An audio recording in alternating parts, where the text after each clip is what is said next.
आशा करता हूँ आप सब बहुत अच्छे होंगे। मेरा नाम है सिद्धांत अग्निहोत्री। स्टडी ग्लोस पे आपका बहुत बहुत स्वागत है। भारत ने जो अफगानिस्तान में इन्वेस्टमेंट किया है, हम उसके बारे में जानेंगे। आप जान के हैरान हो जाएंगे दोस्तों, हमने कितना खर्चा किया है। सही भी है खर्चा करना, लेकिन अब सिचुएशन बड़ी खराब हो चुकी है। चैनल को सबसे पहले सब्सक्राइब करिए, इंस्टा पे फॉलो करिए, टेलीग्राम पे आइए और 13,500 का हमारा शानदार यूपीएससी T+ मेंस कोर्स है, इसको आप जरूर अवेल करें। एनसीईआरटी, करंट अफेयर्स, पॉलिटी, मतलब पॉलिटी तो है, GS1, GS2, GS3, GS4 सब इसमें दिया हुआ है। तो बहुत गजब की क्वालिटी हमने दी है। Test series everything. 2022 का ये कोर्स है, 1.5 साल की वैलिडिटी है। तो आपको पता ही है कि अब जो है तालिबान से अमेरिका जा रहा है, अमेरिका नाटो फोर्सेस। भारत की भी सिचुएशन थोड़ी सी गड़बड़ हो रही है, क्योंकि 20 साल, देखिए 2001 में तो चलिए ठीक है, घुस गई फौजें, लेकिन भारत ने लड़ाई नहीं की है। भारत ने स्ट्रैटेजिकली इन्वेस्टमेंट किया भाई। स्ट्रैटेजिक इन्वेस्टमेंट्स ने सब डिप्लोमेटिक तरीके से यहाँ पे मतलब डेवलपमेंट किया है कि एक बार देश डेवलप हो गया तो लोग समझेंगे। लेकिन अब फिर से वैसी 1996 वाली सिचुएशन पनपती दिख रही है। $3 बिलियन का हमने असिस्टेंस दिया है। आप विश्वास करें, $3 बिलियन। 2011 से India Afghanistan strategic partnership agreement की टेक्निकल असिस्टेंस, कैपेसिटी बिल्डिंग और इंफ्रास्ट्रक्चर डेवलपमेंट सब होगा। बायलैटरल ट्रेड $1 बिलियन का है। लेकिन अब तालिबान के आने के बाद प्रॉब्लम बहुत ज्यादा होती हुई दिख रही है। तो अब किस तरीके से होगा, ये कैसे होगा? 1996 से लेकर 2001 तक हम भी बहुत ज्यादा ग्रसित थे आतंकवाद से। अभी अगर बात करें तो 400 से ज्यादा प्रोजेक्ट्स भारत अफगानिस्तान में चला रहा है। अफगानिस्तान के 34 प्रोविंसेस में, इंक्लूडिंग अफगानिस्तान की कैपिटल, भारत 400 से ज्यादा प्रोजेक्ट चला रहा है। अब हम एक एक करके प्रोजेक्ट्स के बारे में जान लेते हैं। सबसे पहले है Salma dam. Salma dam Bharat dam बना रहा है, 42 मेगावाट का सलमा हाइड्रो इलेक्ट्रिक डैम इन हेरात प्रोविंस। ये हाइड्रो पावर जनरेशन, क्योंकि अफगानिस्तान में एनर्जी की काफी ज्यादा कमी रहती है, और इरिगेशन प्रोजेक्ट है। 2016 में इसको अफगान इंडिया फ्रेंडशिप डैम बोला गया। लेकिन अब समझिए कि इसके आजू बाजू प्लेसेस में, लगभग कंप्लीशन पे ही है, आजू बाजू प्लेसेस पे तालिबान ने हमला करना शुरू कर दिया। दूसरा है आपका जरांज दिलाराम हाईवे, जो कि भारत को ही मदद करने वाला है। ये 218 किलोमीटर का हाईवे है, और ये भारत की जो मिलिट्री आर्म है, BRO, बॉर्डर रोड ऑर्गेनाइजेशन, ये बना रही है। जरांज जो है वो अफगानिस्तान बॉर्डर पे है, ईरान का जो बॉर्डर लगता है ना। $150 मिलियन का प्रोजेक्ट है ये। और जो खास रुद्र रोड है to Delaram to the north east of Zaranj, मतलब जो मेन रोड है कांधार तक जाती है, साउथ नॉर्थ ईस्ट को साउथ आसानी से ये जोड़ता है। गजनी काबुल, यानी कि एक तरीके से नॉर्थ ईस्ट साउथ वेस्ट चारों दिशाओं में ये हाईवे जोड़ेगा। 218 किलोमीटर का है, समझ लीजिए ये पूरे देश को काटते हुए निकलेगा। ठीक है, पाकिस्तान भारत को ट्रेड करने नहीं देता, वरना अफगानिस्तान से ट्रेड बहुत आसान हो जाए। लेकिन ये जो रूट दिया है, ये हाईवे, ये भारत को डायरेक्ट ट्रेड करने का मौका देगा। और फिर ईरान में हम चाबहार पोर्ट डेवलप कर ही रहे हैं। आप समझिए कि 75,000 टन ऑफ व्हीट, गेहूं, हमने चाबहार पोर्ट के थ्रू अफगानिस्तान में दिए हैं। 300 से ज्यादा इंजीनियर्स यहां पे काम कर रहे हैं। और जब से अफगानिस्तान तालिबान ने हमले करने शुरू किए हैं, 130 अफगान और 11 भारतीयों ने अपनी जान गंवा दी है। फिर हम पार्लियामेंट बना रहे हैं, अफगानिस्तान की पार्लियामेंट हम काबुल में बना रहे हैं, और 2015 में इसको ओपन किया गया था। ये $90 मिलियन का प्रोजेक्ट है, $90 मिलियन। और यहां पे सारी चीजें होंगी। फिर स्टोर पैलेस बना रहे हैं। 2016 में मोदी जी और अफगानिस्तान के प्रेसिडेंट अशरफ घनी ने इसको इनॉग्रेट किया था।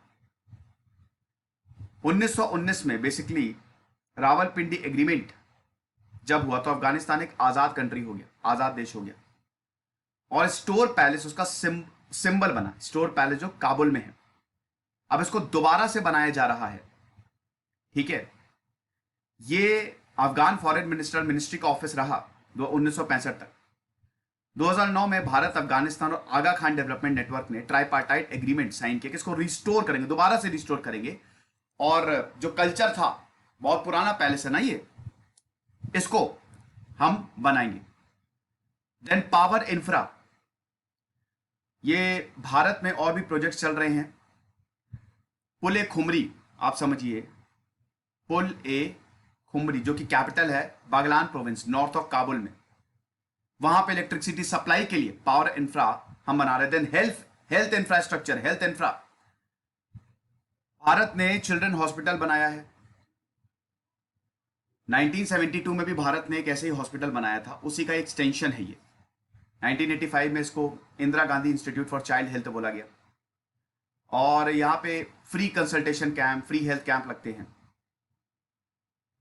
भारत ने बल्ख, कांधार, निमरोज, नूरिस्तान, पख्तिया, बदख्शान, यहां सब जगह क्लिनिक्स बनाए, फ्री क्लिनिक्स बनाए हैं। ट्रांसपोर्टेशन में भारत का बहुत बड़ा हाथ है। मिनिस्ट्री ऑफ एक्सटर्नल अफेयर्स के हिसाब से भारत ने 400 buses, 200 mini buses, 105 utility vehicle for municipalities, 285 military vehicles, ये सब अफगान की नेशनल आर्मी को दिया, और 10 एम्बुलेंस पब्लिक हॉस्पिटल्स। तो ट्रांसपोर्टेशन में भी बहुत ज्यादा हमने खर्चा किया है। बाकी के प्रोजेक्ट्स अगर बात करें तो डेस्क, बेंचेस स्कूल के लिए, सोलर पैनल्स, फिर टॉयलेट, और बहुत सारी vocational training institute, scholarships, student mentoring program, doctors को ट्रेन करना, ये सब हमने बनाए हैं। ऑन गोइंग प्रोजेक्ट्स की बात करें जो अभी चल रहे हैं, इसमें समझिए कि शातूत डैम जो भी काबुल डिस्ट्रिक्ट में है, जो काबुल में सेफ ड्रिंकिंग वाटर जो है वो सबको सप्लाई करेगा 20 लाख लोगों को, ये हम बना रहे हैं। साथ ही साथ 100 कम्युनिटी डेवलपमेंट प्रोजेक्ट्स $80 मिलियन के, ये हम बना रहे हैं। भारत ने पिछले साल ही $1 मिलियन आगा खान हेरिटेज प्रोजेक्ट, ताकि हम बाला हिसार फोर्ट को, जो कि काबुल में, उसको रिस्टोर कर सकें। वो 6th सेंचुरी का है basically, it goes back to 6th century. बहुत सिग्निफिकेंट मुगल फोर्ट था, इसको रिस्टोर करने की बात चल रही है। तो आप ये समझिए कि भारत ने $3 बिलियन का खर्चा करके रखा है, और $1 बिलियन, $1.3 बिलियन का हमारा बायलैटरल ट्रेड है, ठीक है। भारत जो है अफगानिस्तान को $900 मिलियन का एक्सपोर्ट करता है, अफगानिस्तान से $500 मिलियन आता है। तो ये है, ये हम कर रहे हैं। और अब अगर तालिबान हमला करेगा या इसको डिसरप्ट करने की कोशिश करेगा तो इसका नुकसान भारत को होगा। तो जहां अमेरिका, नेटो ने सीधा, उन्होंने तो वॉर ऑन टेरर छेड़ दिया, 2001 से लगातार वो अफगानिस्तान में है। वहीं भारत दूसरा सपोर्ट दे रहा है कि इंफ्रास्ट्रक्चर डेवलपमेंट हम करेंगे। तो आप ये समझिए कि अगर billions and billions of dollars Pakistan ने फूके हैं, अमेरिका ने फूके हैं, तो हमने भी उतना ही फूका है, और हमको ज्यादा नुकसान है। और सबसे बड़ी बात यह थी कि जब तालिबान के साथ एग्रीमेंट साइन किया तो उसमें भारत कोई पार्टी था ही नहीं। तो मुश्किल समय है ये, क्योंकि अगर तालिबान, अब देखिए 150 डिस्ट्रिक्ट से ज्यादा पे तालिबान का ऑलरेडी कब्जा हो चुका है, लगभग 400 के करीब डिस्ट्रिक्ट है अफगानिस्तान में, और बहुत जल्द ये डिस्ट्रिक्ट भी खत्म हो जाएंगे। 6 महीने के अंदर अंदर काबुल गिरेगा, ये बिल्कुल आप मान के चलिए, अगर कुछ नहीं किया गया तो। देखेंगे आगे क्या होता है। फिलहाल हमारा पर्सनैलिटी डेवलपमेंट का शानदार कोर्स है, 50% ऑफ है, 400 रुपए में ये आपको मिल रहा है। सेट 50 आपको कूपन कोड अप्लाई करना है। एनसीईआरटी पॉलिटी प्लस हिस्ट्री का कोर्स है, ये 800 रुपए में है। आपको सेट 20 अप्लाई करना है, 20% ऑफ है। और पेपर 1 यूजीसी नेट जीआरएफ, ये 2500 रुपए का है, ये 5000 वैसे अभी इनॉग्रल ऑफर्स है। जैसे ही 21 तारीख खत्म होगी तो ये रेट बढ़ जाएंगे, ठीक है। तो हमने अच्छा खासा समय आपको दिया है, फिर हम अपनी सस्टेनेबल कॉस्ट पे आ जाएंगे। तो जाइए, अवेल करिए, बहुत ज़्यादा फायदा आपको होगा। साथ ही साथ एक और चीज़ बता दूं कि हमने यूपी पीईटी का फ्री बैचेस चलाए हुए हैं। यूपी पीईटी, ठीक है, prelims preliminary education test, eligibility test sorry. तो ये यूपी पीईटी के फ्री बैचेस हमारे नए चैनल स्टडी ग्लोस 2.0 पे चलाए हैं। शेड्यूल मैंने आज अपडेट कर दिया है, तो अगस्त तक हम इसको पूरा कंप्लीट करेंगे। जाइए, बहुत ज्यादा मजा आने वाला है। खुश रहिए, पढ़ते रहिए। दिस इज सिद्धांत अग्निहोत्री साइनिंग ऑफ। और हाँ, यूपीएससी का कोर्स अब अगर आप यूपीएससी की तैयारी करें तो उसको अवेल करना ना भूलें, क्योंकि जो हम क्वालिटी दे रहे हैं इतने कम दामों पे वो आपको कहीं भी नहीं मिलेगी। Thank you.